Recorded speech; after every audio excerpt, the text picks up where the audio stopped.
I put a little bit more water in here. My sauce was getting a little thicker than I wanted to.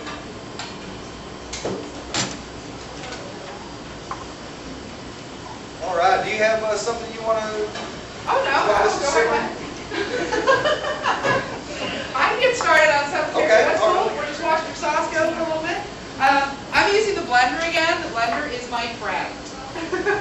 I really cannot imagine before we had modern convenient appliances how much fun it would have been to, like, you know, get things smooth. That would have been fun. But so yeah, I think we'll have a blender pitcher soon. It would be much easier way to use the blender if we actually had the blender pitcher.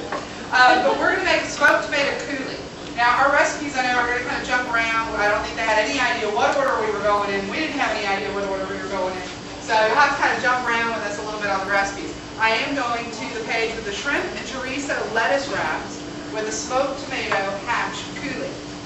Now, smoking tomatoes. We are not rolling them up in papers and smoking them. Sorry. We have a really cool, has anyone ever used a Cameron smoker before like this? These are so cool. I love to show people this. This is what we did our tomatoes, and it's a really easy process. Now, the blacker and darker they get, the better they are. Mine's like totally black inside now. So you'll see inside there's a little bit of ash right here in the center. I've got some of the wood chips that go in here. Let's see, right here. Later. There's they make them in like every flavor you could possibly think of wood to use. But this is just an example of cherry and hickory. We used the hickory on the tomatoes today, and you put just about a little more than a tablespoon of these in there, in the bottom.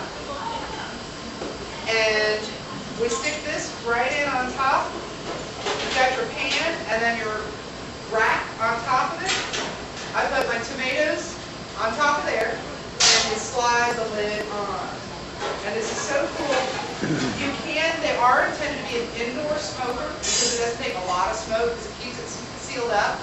I still think it's pretty smoky. I mean, it is smoke. So I will usually take this, and I've got like a little side burner on my grill outside. I think that's a perfect place to do it. It's quick, it's easy, doesn't get the smoke in the house. If you've got a good ventilation system over your stove top, you're fine.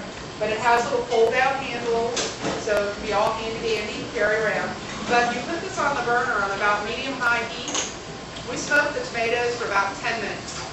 15, maybe, something like that. You'll see a little bit of smoke escape out of the corners. It's a wonderful way to smoke it. It's so cool. Yeah, oh, I'm sorry. Yeah, I was getting closer. You're going to knock it over. I wouldn't do that to you. I wouldn't waste it. But I'm sure one of my handy helpers will be right there to get you another one. This is really a cool way to smoke anything. I've smoked chicken, I've smoked turkey, tenderloins. I was up here with John Manel. He does a beautiful smoked tenderloin right here. It's just awesome. Comes out perfect.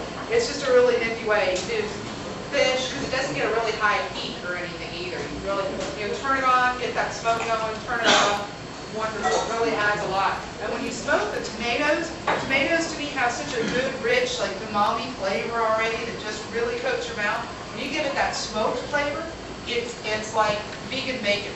I mean, it's great. We used to actually, I made a smoked tomato coulis to go with a crab cake, and I had a gal who does not eat pork send it back because she was convinced there was pork in it. I'm like, no, I promise, there's no pork in it.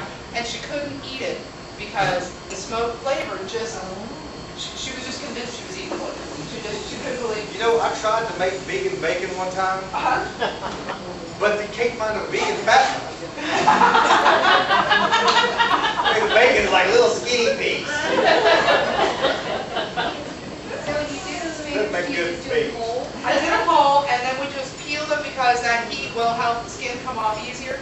So we did go ahead and take the skin off, and then I just dump them right in there. And you'll see there's also lots of good juices in there. Don't let those juices go away. Throw those right in there too. I'm going to see, we may have to do this in batches too. Here we go. Let's take the tomato out. May have to do that in batches and combine them. So we'll go ahead and put in like half our goodies here.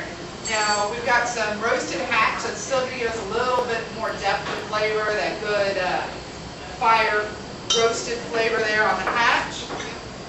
I'm going to give it a little bit of green onion, which is going to give it just a little bit of brightness, a little more of a green flavor. A little bit of parsley. Like I said, I'm just using half because I'm going to have to make 2 batches. It's not all going to fit, and then we'll combine it all together. And then I've got, just because we've got some acid going on between the peppers, the tomatoes, and I still want to use plenty of lemon juice, I've got a little bit of agave syrup. You can use sugar, you can use honey. I kind of just thought the agave syrup was cool with the hatch chilies and all that kind of stuff going on. The agave syrup would be a nice combo there. So we'll go ahead and put a little bit of that in for some sweetness. And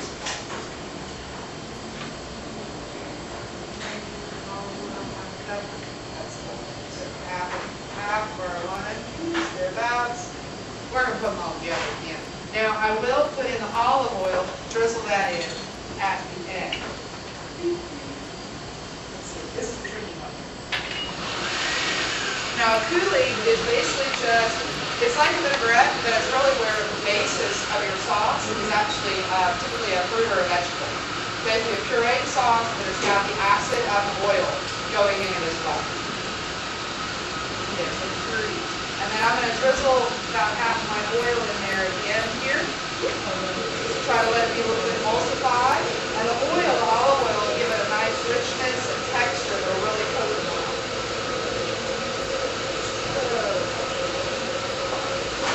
And give it a pinch of salt.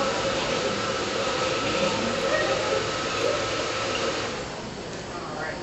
Let's see where we are. And actually, if I can get a bowl, I'm just going to steal whatever bowl's handy. Pardon me. I will pour that in there. We'll season the whole thing up after I get everything in. So I'm going to do the whole thing again. If any of y'all missed that, I know it was really hard watching me put the stuff in the blender. So for those of you who missed it, we're going to do it again. Just in case you didn't catch that. I was too fast for you. You're quick.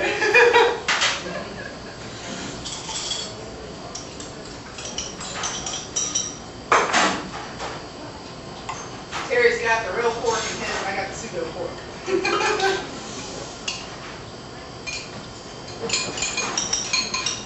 So how's it coming over there, Terry? It's You coming good right shape? along. Yes, ma'am. I can't wait. Coming right along.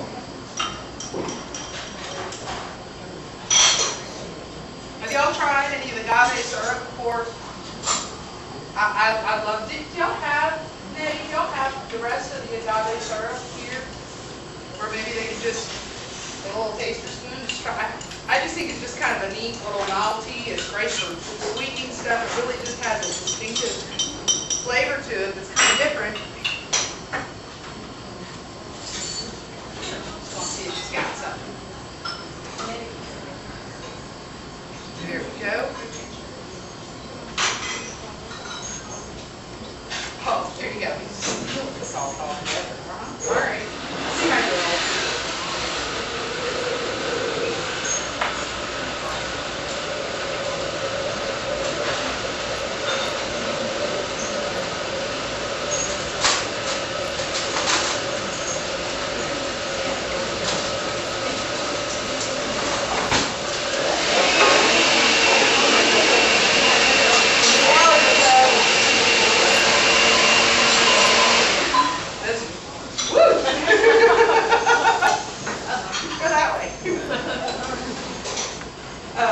Yeah, those of you who have been in class with me before know, usually at some point in time in the class, somebody in the front row does get dirty. We do need to do a little, like, drop cloth. Hey, the long handles, Yeah.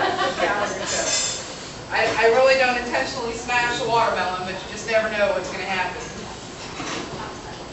All right.